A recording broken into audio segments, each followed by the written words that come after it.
دوستو، جب پولیس ایک بے قصور نمازی کے ساتھ مار پیٹ کرنے لگی اور جب اسے گرفتار کرنے لگی تو اللہ کی قدرت نے ایک بندر بھیج کر ایسا کیا کرشمہ دکھایا کہ اس کو دیکھ کر سارے پولیس والے بھی ہکے بکے رہ گئے اور سجدے میں گر پڑے۔ آج کی اس ویڈیو میں ہم آپ کو اس واقعے کو پوری تفصیل کے ساتھ بتانے والے ہیں، جس کو سن کر یقیناً آپ لوگ بھی حیران اور پریشان ہو جاؤ گے، اور آپ بھی یہ ماننے پر مجبور ہو جاؤ گے کہ واقعی میں اللہ کی قدرت بہت بڑی ہے، اور اللہ اپنے ہر نیک بندے کی دعا کو ضرور سنتا ہے اور ان کی دکھ مصیبت میں مدد بھی کرتا ہے۔ اس لیے آج کا یہ ویڈیو آپ کے لیے بہت خاص ہے، آپ اس کو آخر تک ضرور دیکھیں، اور اگر آپ کو اللہ کی قدرت پر مکمل بھروسہ ہے تو آپ اس ویڈیو کو دل سے ایک لائک کریں اور کمنٹ باکس میں اللہ اکبر لکھ کر بھی شیئر کر دیں تاکہ اور بھی لوگوں کے پاس یہ ویڈیو پہنچ جائے۔ تو چلیے دوستو شروع کرتے ہیں۔ دوستو، آج جو واقعہ ہم آپ کو یہاں پر بتانے والے ہیں، یہ واقعہ پنجاب کا بتایا جاتا ہے۔ پنجاب میں ایک چھوٹا سا گاؤں ہے سرگودا۔ اس گاؤں میں ایک مسلمان لڑکا رہتا تھا جس کی عمر تقریباً 30 سال کے قریب تھی۔ وہ لڑکا بہت ہی نیک اور پرہیزگار تھا، 5 وقت کا نمازی تھا اور ہر نماز کو اس کے صحیح وقت پر ہی ادا کرتا تھا، اور کوشش کرتا تھا کہ وہ ہر نماز کو مسجد میں جماعت کے ساتھ ہی ادا کرے۔ یہی وجہ تھی کہ اس لڑکے کا زیادہ تر وقت مسجد میں ہی گزرتا، اور یہی نہیں، جب یہ لڑکا نماز سے فارغ ہو جاتا تو اس کے بعد یہ کچھ وقت کے لیے مسجد کے ایک کونے میں بیٹھ جاتا اور قرآن پاک کی تلاوت بھی کرتا تھا، اور وہ ایسا ہر نماز کے بعد میں کیا کرتا، یعنی کہ ہر نماز کے بعد وہ تھوڑی دیر قرآن پاک ضرور پڑھتا تھا۔ اس کی اس عبادت کے بارے میں سبھی نمازیوں کو اچھی طرح سے معلوم تھا۔ اس نوجوان کا اسلام سے اتنا زیادہ لگاؤ دیکھ کر سارے لوگ اس پر نہ صرف ناز کرتے بلکہ اس کی بہت زیادہ عزت بھی کیا کرتے تھے۔ وہ لڑکا ہر کسی سے حسن اخلاق کے ساتھ میں پیش آتا تھا اور کوشش کرتا کہ اس کی وجہ سے کبھی بھی کسی کا دل نہ دکھے، اور یہی نہیں، وہ ہر دم یہ بھی کوشش کرتا تھا کہ وہ کسی ضرورت مند کی مدد بھی کر سکے۔ اسی وجہ سے گاؤں کے سارے لوگ اس کے اخلاق کے دیوانے تھے۔ لیکن اس کے دوسری طرف اس نوجوان کا ایک چھوٹا بھائی تھا جو بہت ہی عیاش قسم کا تھا۔ وہ ہر وقت دنیا کے لالچ میں رہتا تھا اور ہر وقت پیسوں کے پیچھے بھاگتا تھا۔ پھر کچھ دن گزرے کہ ایک دن اچانک ان کے والد کا انتقال ہو گیا۔ اس حادثے کے بعد میں بڑا بھائی اندر سے ٹوٹ گیا، اس لیے پھر وہ زیادہ وقت مسجد میں ہی گزارنے لگا تھا۔ وہیں دوسری طرف اس کا چھوٹا بھائی ہر وقت یہ بھی کوشش کرتا رہتا کہ وہ کسی نہ کسی طرح سے اپنے بڑے بھائی کی زمین ہڑپ لے اور اس کی زمین کو اپنے نام کر لے، یعنی کہ وہ اس کوشش میں رہنے لگا کہ وہ کیسے بھی کر کے باپ کی زمین میں سے بڑے بھائی کا جو حصہ تھا وہ اپنے نام کروا لے۔ اس لیے پھر چھوٹے بھائی نے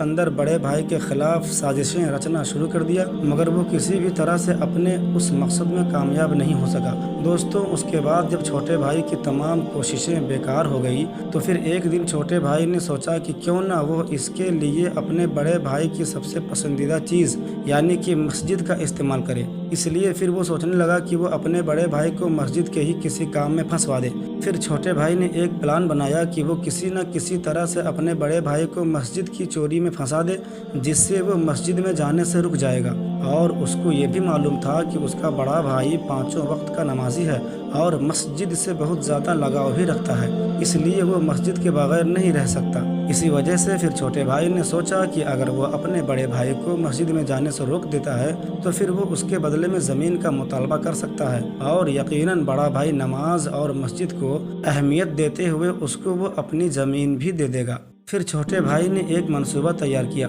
زمین حاصل کرنے کے لالچ نے چھوٹے بھائی کو اندھا کر دیا تھا، اس لیے پھر اس بدبخت نے رات کے اندھیرے میں مسجد کا کچھ قیمتی سامان اٹھا لیا، یعنی کہ اس نے مسجد میں چوری کر ڈالی۔ اس نے مسجد کا کچھ قیمتی سامان اٹھایا اور اپنے گھر لے آیا، اور اس چوری کیے ہوئے سامان کو اس نے اپنے گھر میں ایک خفیہ جگہ پر چھپا دیا، اور پھر پولیس والوں کے پاس میں جا کر اپنے بھائی پر الزام لگا دیا اور کہنے لگا کہ ہماری مسجد میں چوری ہو گئی ہے، اور مسجد کا سامان چرانے والا کوئی اور نہیں بلکہ اس کا ہی بڑا بھائی ہے۔ ادھر دوسری طرف بیچارے بڑے بھائی کو اس کے بارے میں کچھ معلوم بھی نہیں تھا۔ وہ ویسے ہی مسجد میں جا رہا تھا اور سچے دل سے اللہ کی عبادت کر رہا تھا، اور ویسے ہی اللہ کے سامنے گڑ گڑا کر دعائیں بھی مانگتا تھا۔ وہ اپنی ہر دعا میں کہتا کہ اے اللہ مجھے ہر مشکل سے نجات دے، اگر میں کبھی کسی بڑی مصیبت میں پھنس جاؤں تو میری غیب سے مدد فرمانا۔ بڑا بھائی ہر نماز کے بعد یہ دعا ضرور کیا کرتا تھا۔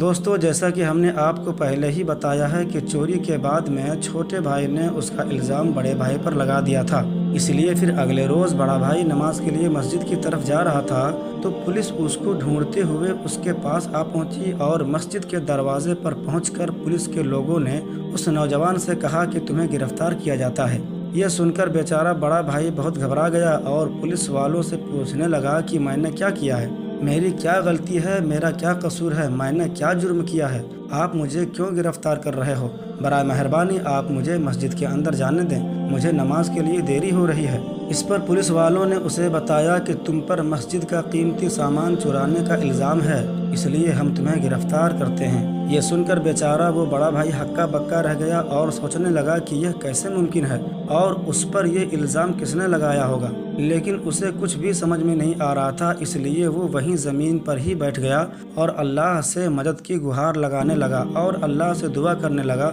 وہ کہنے لگا، یا اللہ میری اس مصیبت کی گھڑی میں میری مدد فرما، یا اللہ تو جانتا ہے کہ میں چور نہیں ہوں، میں کبھی کسی کی چوری نہیں کر سکتا اور نہ ہی میں نے مسجد سے یہ قیمتی سامان چرایا ہے، یا اللہ تو اپنی قدرت سے کوئی ایسا کرشمہ دکھا کہ سب لوگ یہ ماننے پر مجبور ہو جائیں کہ میں بے قصور ہوں۔ دوستو، پولیس کو مسجد کے دروازے پر دیکھ کر آس پاس کے بہت سارے لوگ بھی جمع ہو گئے اور وہ سب کے سب پولیس والوں سے کہنے لگے کہ اس لڑکے کو ہم اچھی طرح سے جانتے ہیں، یہ لڑکا بے قصور ہے کیونکہ یہ لڑکا 5 وقت کی نماز پڑھنے کے لیے اس مسجد میں آتا ہے اور اس لڑکے کے اخلاق بھی بہت اچھے ہیں، اس لیے ہم سب گواہی دیتے ہیں کہ یہ لڑکا بہت نیک ہے، یہ کبھی بھی مسجد سے چوری نہیں کر سکتا ہے، اس لیے جس نے بھی اس لڑکے پر الزام لگایا ہے وہ سراسر جھوٹا ہے۔ مگر ان لوگوں کی یہ گواہی سن کر پولیس کے لوگ نہیں مانے اور کہنے لگے کہ ہم کو اس لڑکے کے خلاف پختہ ثبوت ملے ہیں، اس لیے ہم اس کو گرفتار کریں گے۔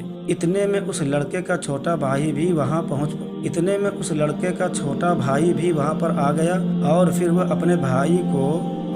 وہ اپنے بڑے بھائی کو ایک طرف لے جا کر کہنے لگا کہ یہ سب میرا کیا دھرا ہے، میں نے ہی تم پر یہ الزام لگایا ہے، اگر تم کو تمہاری عزت پیاری ہے تو تم اپنی زمین میرے حوالے کر دو، تمہارے حصے میں جو زمین آئی ہے وہ میرے نام کر دو، میں تمہاری عزت بچا لوں گا اور تمہیں جیل جانے سے بھی روک دوں گا، اور جو مسجد کا قیمتی سامان جو میں نے چھپا رکھا ہے اس کو میں پولیس کے حوالے کر دوں گا۔ تو یہ سن کر بڑے بھائی کو بڑا دکھ ہوا، وہ سمجھ گیا تھا کہ یہ سب اس کے اس چھوٹے بھائی نے ہی کیا ہے۔ دوستوں، ابھی وہ چھوٹا بھائی اپنے بڑے بھائی کو یہ سب باتیں کہہ ہی رہا تھا کہ اتنے میں اللہ کی قدرت سے کہیں سے ایک بندر نمودار ہوا، اس کے ایک ہاتھ میں مسجد کا وہ قیمتی سامان تھا جس کو چھوٹے بھائی نے مسجد سے چرا کر اپنے گھر میں چھپایا تھا۔ یہ دیکھتے ہی چھوٹے بھائی کے چہرے کا رنگ اڑ گیا۔ پولیس والے بھی بندر کے ہاتھ میں مسجد کا چوری ہوا سامان دیکھ کر حیران رہ گئے، ان کو معلوم چل گیا کہ وہ جس لڑکے کو گرفتار کرنے والے تھے وہ بے قصور ہیں۔ پھر اس بندر نے ان پولیس والوں کو ساتھ لے جا کر بتا دیا کہ اس نے چھوٹے بھائی کے گھر سے ہی سامان اٹھایا ہے،